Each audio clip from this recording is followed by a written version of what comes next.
اعوذ باللہ من الشیطان الرجیم بسم اللہ الرحمن الرحیم۔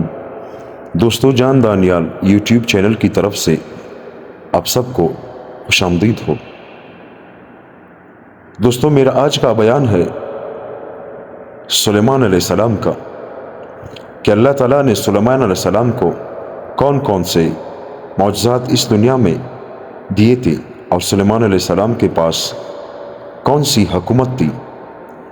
دوستو اس دنیا میں سلیمان علیہ السلام سے بڑھ کر کسی بھی بادشاہ نے ایسی بادشاہت نہیں کی، اور کسی بھی بادشاہ کو اللہ تعالیٰ نے ایسی بادشاہی نہیں دی تھی جس طرح کی بادشاہی سلیمان علیہ السلام کے پاس تھی۔ حضرت داؤد علیہ السلام کی طرح اللہ تعالیٰ نے بعض خصوصیات اور امتیازات سے حضرت سلیمان علیہ السلام کو بھی نوازا، اور اپنی نعمتوں میں سے بعض ایسی نعمتیں عطا فرمائی جو ان کی زندگی کی طرح امتیاز بنی۔ اللہ تعالیٰ نے آپ کو پرندوں کی بولیاں بھی سکھائی تھی۔ امام قرطبی نے اپنی تفسیر میں اس مقام پر مختلف پرندوں کی بولیاں اور حضرت سلیمان علیہ السلام کا اس پر یہ فرمانا کہ یہ پرندہ یہ بات کہہ رہا ہے، تفصیل سے نقل کیا ہے، اور تقریباً ہر پرندے کی بولی کسی نصیحت کا کوئی جملہ ہے، جیسا کہ ارشاد باری تعالیٰ ہے، اس نے کہا اے لوگو، ہم کو پرندوں کی بولیاں سمجھنے کی تعلیم دی گئی ہے، اور ہمیں ہر قسم کی ضروری چیزیں دی گئی ہے۔ تفسیر معارف القرآن میں ہے کہ آیت منطق الطیر میں پرندوں کی بولی کی تخصیص ہدہد کے واقعے سے ہے، جو ایک پرندہ ہے، ورنہ حضرت سلیمان علیہ السلام کو تو پرندے چرندے اور تمام حشرات الارض کی بولیاں سکھائی گئی تھی۔ اس کے علاوہ دوستو حضرت سلیمان علیہ السلام کی نبوت حقا کے خصوصی امتیازات میں سے ایک یہ بھی تھا کہ اللہ تعالیٰ نے ہوا کو ان کے حق میں مسخر کر دیا تھا، اور وہ ان کے زیر فرمان کر دی تھی۔ چنانچہ حضرت سلیمان علیہ السلام جب چاہتے تو صبح کو 1 مہینے کی مسافت اور شام کو 1 مہینے کی مسافت کے برابر سفر کر لیتے۔ تفسیر ابن کثیر میں تخت سلیمانی جو ہوا پر چلتا تھا، اس کی کیفیت یہ بیان کی ہے کہ حضرت سلیمان علیہ السلام نے لکڑی کا ایک بہت بڑا وسیع تخت بنوایا تھا، جس پر خود معایان سلطنت اور ماں لشکر ولات حرب کے سب سوار ہو جاتے، پھر ہوا کو حکم دیتے، وہ اس عظیم الشان وسیع و عریض تخت کو اپنے کاندھوں پر اٹھا کر جہاں کا حکم ہوتا وہاں لے جا کر اتار دیتی۔ یہ ہوائی تخت صبح سے دوپہر تک کا 1 مہینے کی مسافت طے کر لیتا تھا، اور اسی طرح دوپہر سے شام تک 1 مہینے کی یعنی ایک دن میں 2 مہینوں کی مسافت ہوا کے ذریعے ملے ہو جاتی تھی۔ ابن ابی حاتم نے حضرت سعید بن جبیر سے نقل کیا ہے کہ اس تخت پر 6000 کرسیاں رکھی جاتی تھیں، جس پر سلیمان علیہ السلام کے ساتھ اہل ایمان سوار ہوتے تھے، اور ان کے پیچھے اہل ایمان جن بیٹھتے تھے۔ پھر پرندوں کو حکم ہوتا کہ وہ پورے تخت پر اپنے پروں سے سایہ کریں تاکہ آفتاب کی تپش سے تکلیف نہ ہو۔ پھر ہوا اس عظیم الشان مجموعے کو اٹھا کر جہاں حکم ہوتا پہنچا دیتی تھی۔ بعض روایات میں ہے کہ اس پورے ہوائی سفر کے دوران حضرت سلیمان علیہ السلام سر جھکائے ہوئے اللہ کے ذکر و شکر میں مشغول رہتے، دائیں بائیں نہ دیکھتے، اور اپنے عمل سے تواضع کا اظہار فرماتے۔ اسی کو اللہ تعالیٰ نے قرآن مجید میں یوں فرمایا ہے، جس کا ترجمہ ہے، اور ہم نے سلیمان کے لیے ہوا کو مسخر کر دیا۔ اس ہوا کا صبح کا چلنا اور شام کا چلنا 1 مہینے کی مسافت تھی۔ حضرت حسن بصری رحمۃ اللہ علیہ فرماتے ہیں کہ حضرت سلیمان علیہ السلام کو صبح کو بیت المقدس سے روانہ ہوتے ہوئے تو دوپہر کو استغر میں قیام فرماتے، اور دوپہر کا کھانا کھاتے، پھر یہاں سے بعد ظہر واپس جاتے تو کابل میں پہنچ کر رات ہوتی تھی، اور بیت المقدس اور استغر کے درمیان اتنی مسافت ہے جو تیز سواری پر چلنے والا 1 ماہ میں طے کر سکتا ہے۔ حضرت حسن بصری رحمۃ اللہ علیہ فرماتے ہیں کہ تسخیر ہوا کا معجزہ حضرت سلیمان علیہ السلام کو اس عمل کے صلے میں عطا ہوا تھا کہ ایک روز حضرت سلیمان علیہ السلام اپنے گھوڑوں کا معائنہ کر رہے تھے۔ اس میں اس قدر مشغول ہوئے کہ عصر کی نماز قضا ہو گئی۔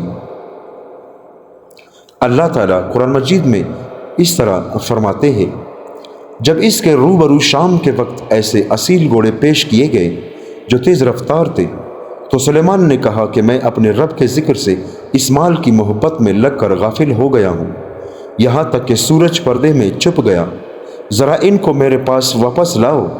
چنانچہ سلیمان علیہ السلام نے ان کی گردنوں اور پنڈلیوں پر ہاتھ صاف کرنا شروع کر دیا۔ کہتے ہیں کہ یہ دریائی گھوڑوں کے لیے میل سے حاصل کیے گئے تھے، یہ تیز اور سبک رفتار ہوتے تھے، ان پر سوار ہو کر ایسا معلوم ہوتا تھا کہ پانی میں تیر رہے ہوں۔ بعض نے کہا ہے کہ یہ وہ گھوڑے تھے جو داؤد علیہ السلام نے جب جالوت کو شکست دی تو قوم عمالقہ سے ہاتھ لگے تھے۔ بہرحال ان کے دیکھنے میں ایسی مشغول ہوئے کہ ان کی عبادت کا وقت جو وہ عصر کے بعد کیا کرتے تھے فوت ہو گیا۔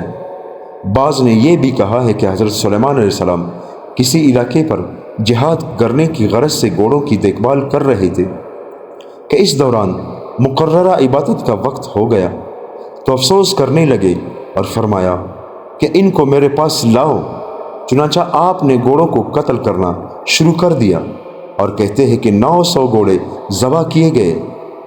اور اس کی تائید ایک حدیث شریف سے بھی ہوتی ہے جو علامہ سیوطی نے معجم طبرانی، اسماعیلی اور ابن مردویہ کے حوالے سے نقل کی ہے۔ حضرت سلیمان علیہ السلام ایک فریضہ الہی یعنی جہاد کی ترتیب میں لگے ہوئے تھے کہ دوسرا فریضے سے غافل ہو گئے، اور یہ ایسی چیز ہے جو واقعہ ہو جاتی ہے۔ جیسا کہ نبی کریم صلی اللہ علیہ وآلہ وسلم کی غزوہ خندق میں خندق کوتے ہوئے کئی نمازیں قضا ہو گئی تھی، لیکن کسی خاص شغل کی وجہ سے اگر ایسا ہو جائے تو بڑے حضرات خصوصاً انبیاء علیہ السلام کو اس کا بڑا ملال ہوتا ہے۔ چنانچہ آپ صلی اللہ علیہ وآلہ وسلم نے فرمایا کہ ان لوگوں نے ہم کو ہماری نمازوں سے مشغول رکھا کہ اللہ تعالیٰ ان کے گھروں اور قبروں کو آگ سے بھر دے۔ بہرحال حضرت سلیمان علیہ السلام نے ان گھوڑوں کو ذبح کر ڈالا۔ حضرت حسن بصری رحمۃ اللہ علیہ فرماتے ہیں کہ اس صلے میں اللہ تعالیٰ نے حضرت سلیمان علیہ السلام کے لیے ہوا کو مسخر کر دیا جو گھوڑے سے کہیں زیادہ تیز رفتار ہے۔ دوستو، اس کے علاوہ حضرت سلیمان علیہ السلام کی حکومت کا ایک بڑا امتیاز جو کائنات میں کسی کو نصیب نہ ہوا یہ تھا کہ ان کے زیر نگی صرف انسان ہی نہ تھے بلکہ جن اور حیوانات بھی تابع و فرمان بردار تھے۔ اللہ تعالیٰ نے آپ کو یہ بے مثل شرف عطا فرمایا کہ ان کی حکومت انسانوں کے علاوہ جن، حیوانات اور ہوا پر بھی تھی، اور یہ سب بحکم خدا آپ کے متی تھے۔ اور یہ سب جو کچھ اس لیے ہوا کہ حضرت سلیمان علیہ السلام نے ایک مرتبہ درگاہ الہی میں یہ دعا کی تھی۔ اللہ تعالیٰ قرآن مجید میں فرماتے ہیں، اے رب مجھے معاف فرما اور مجھ کو ایسی سلطنت عطا کر جو میرے سوا کسی اور کے لیے مناسب نہ ہو، بے شک تو بڑا ہی دینے والا ہے۔ اللہ تعالیٰ نے آپ کی دعا کو قبول فرمایا اور ایک ایسی عجیب و غریب حکومت عطا فرمائی کہ جو ان سے نہ پہلے کسی کو نصیب ہوئی اور نہ بعد میں کسی کو میسر آئے گی۔ چنانچہ جنات بھی آپ کے تابع و فرما بردار بن گئے۔ حضرت سلیمان علیہ السلام ان سے سخت سخت کام لیتے تھے۔ بعض جنات بڑی بڑی عمارتیں بناتے تھے، بعض دریاؤں میں غوطے لگا کر ان میں سے جوہر نکالتے تھے۔ اللہ تعالیٰ قرآن مجید میں فرماتے ہیں، اور جنات میں سے بعض وہ جن تھے جو سلیمان علیہ السلام کے رب کے حکم سے سلیمان کی نگرانی میں مختلف قسم کے کام کرتے تھے، اور ان میں سے جو ہمارے حکم کی سرتابی کرے گا اس کو ہم دہکتی ہوئی آگ کے عذاب کا مزہ چکھائیں گے۔ وہ جنات سلیمان علیہ السلام کے لیے جو وہ چاہتے تھے بنایا کرتے تھے، بڑی بڑی اونچی عمارتیں، تصویریں اور بڑی بڑی لگن جیسے حوض اور بڑی بڑی دیگیں جو بھاری ہونے کی وجہ سے ایک ہی جگہ پر رکھی تھی۔ دوستو، اللہ تعالی ہم سب کو ان باتوں پر عمل کرنے کی توفیق عطا فرمائے۔ دوستو سلیمان علیہ السلام کا واقعہ انشاءاللہ میں پورا آپ کے سامنے بیان کروں گا۔ اس کا پہلا حصہ آج میں نے بیان کر لیا۔ امید ہے دوستو آپ کو پسند آ گیا ہوگا۔ دوستو اگر آپ کو پسند آ گیا ہو تو میرے چینل کو سبسکرائب کریں، لائک کریں اور اپنے دوستوں کے ساتھ شیئر کریں۔ جزاک اللہ۔